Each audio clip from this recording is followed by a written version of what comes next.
အားလုံးပဲမင်္ဂလာပါချက်လက်များ channel ကနေကြိုဆိုလိုက်ပါတယ်ဒီနေ့မှာတော့လူတိုင်းနှီးပါကြုံဘူးတဲ့စိတ်ဝင်စားစရာကောင်းတဲ့မေကွန်းတစ်ခုကိုပြောပြပေးသွားချင်ပါတယ်ဘာကြောင့်မိုးရွာတဲ့အချိန်မှာမြေကြီးကထူးဆန်းတဲ့အနံ့တစ်မျိုးထွက်လာတာလဲ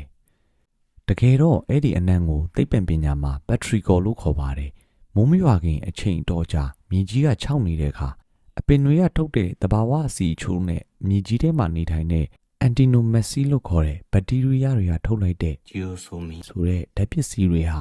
မြေကြီးပေါ်မှာစုဆောင်နေပါတယ်။မိုးဆက်တွေမြေကြီးပေါ်ကိုကျလာတဲ့အခါအဲ့ဒီဓာတ်ပစ္စည်းလေးတွေကိုလေပူပေါင်းသေးသေးလေးတွေနဲ့အတူလေထဲကိုပြန့်နှံ့စေပါတယ်။အဲ့ဒီအခါကျွန်တော်တို့နှာခေါင်းက geosmin လန့်ကိုအာရုံခံနိုင်တာကြောင့်မိုးရွာတဲ့အနံ့ကိုရှင်းရှင်းလင်းလင်းရရှိတာပဲဖြစ်ပါတယ်။တချို့အချိန်တွေမှာတော့မိုးမရွာခင်လေးထဲမှာအနံ့စိမ့်စိမ့်လေးရနေတတ်ပါတယ်